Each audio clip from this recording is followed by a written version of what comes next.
Hello, everybody. I am Mrs. Poppet, and this is my place. Can you believe there are only 2 episodes left of the Snow Queen? Well, we're getting very close to the end, and I know you're going to love it when we do. Today's episode is the 6th story, and it is called The Lapland Woman and the Finland Woman.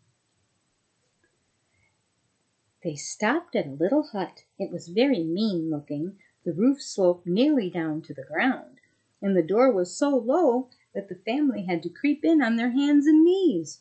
When they went in and out, it was very hard. There was no one at home but an old Lapland woman who was cooking a fish by the light of a train oil lamp. The reindeer told her all about Gerda's story after having first told his own, which seemed to him to be more important. But Gerda was so pinched with the cold that she could not speak.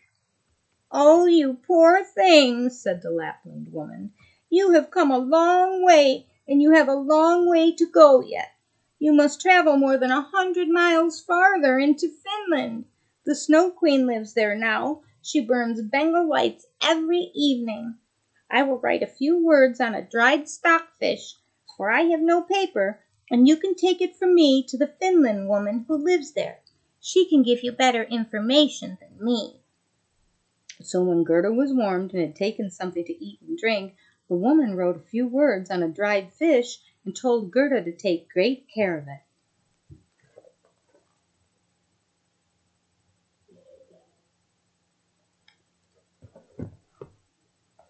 Then she tied her again on the reindeer as he set off at full speed. Flash, flash, went the beautiful blue northern lights in the air the whole night long, and at length they reached Finland and knocked at the chimney of the Finland woman's hut, for it had no door above the ground.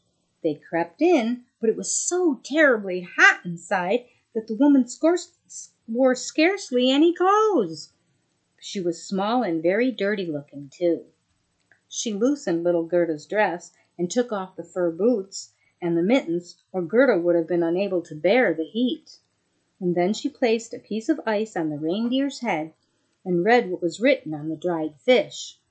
After she had read it 3 times, she knew it by heart, so she plopped the fish into a soup saucepan, as she knew it was good to eat. And she never wasted anything. The reindeer told his story first, and then little Gerda's, and the Finlander twinkled with her clever eyes, but she said nothing.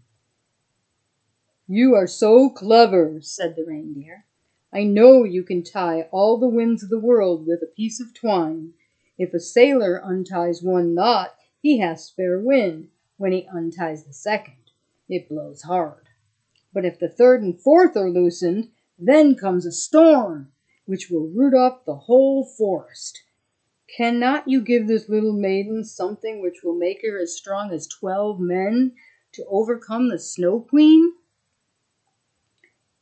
"The power of 12 men," said the Finland woman. "That would be of very little use."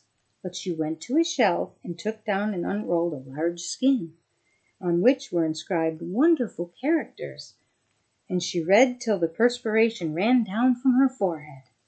But the reindeer begged so hard for little Gerda, and Gerda looked at the Finland woman with such beseeching, tearful eyes, that her own eyes began to twinkle again. So she drew the reindeer into a corner and whispered to him while she laid a fresh piece of ice on his head. "Little Kay is really with the Snow Queen. He finds everything there so much to his taste and his liking that he believes it is the finest place in the world. But this is because he had a piece of broken glass in his heart and a little piece of glass in his eye, too. These must be taken out, or he will never be human again, and the Snow Queen will retain her power over him." "But cannot you give little Gerda something to help her conquer this power?" "I can give her no greater power than she has already," said the woman. "Don't you see how strong that is? How men and animals are obliged to serve her, and how well she has gotten through the world barefoot as she is? I cannot receive any power from me greater than that she has herself now. It consists of her own purity and innocence of heart. If she cannot herself obtain access to the Snow Queen and remove the glass fragments from little Kay, then we can do nothing to help her. 2 miles from here is the Snow Queen's garden. It begins. You can carry the little girl so far and set her down by the bush where it stands in the snow covered with red berries. Do not stay gossiping, but come back here as quickly as you can." Then the Finland woman lifted little Gerda upon the reindeer, and he ran away with her quickly as he could. "Oh, I have forgotten my boots and my mittens," cried little Gerda as soon as she felt the cutting cold.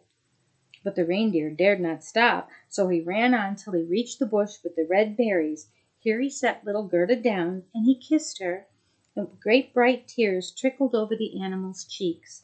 And then he left her and ran back as fast as he could.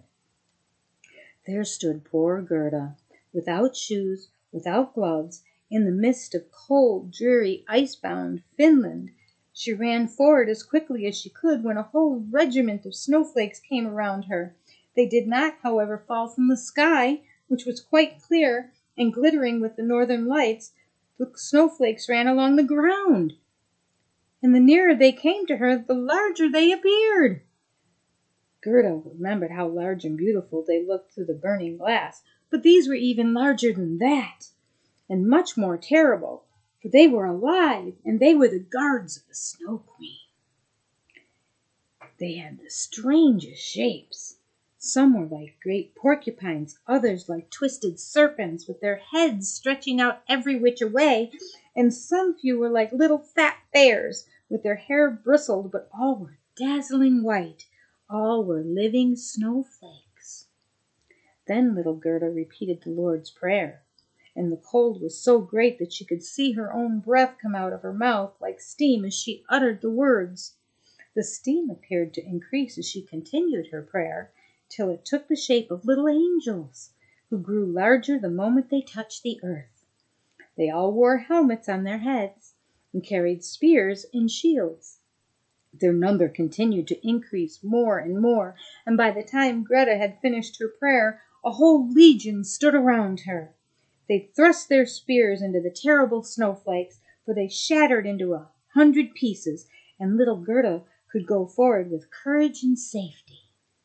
The angels stroked her hands and feet, so that she felt the cold less, and she hastened on to the Snow Queen's castle. But now we must see what Kay was doing. In truth, he thought not of little Gerda, and never supposed she could be standing in front of the palace. Ooh, Kay's in for a big surprise, isn't he? Yes, he is. And tomorrow, when we finish up the Snow Queen, we'll see what he thinks of seeing Gerda having come all that way just for him. Okay, well, it's been wonderful spending story time with you again, and I can't wait for tomorrow. See you then.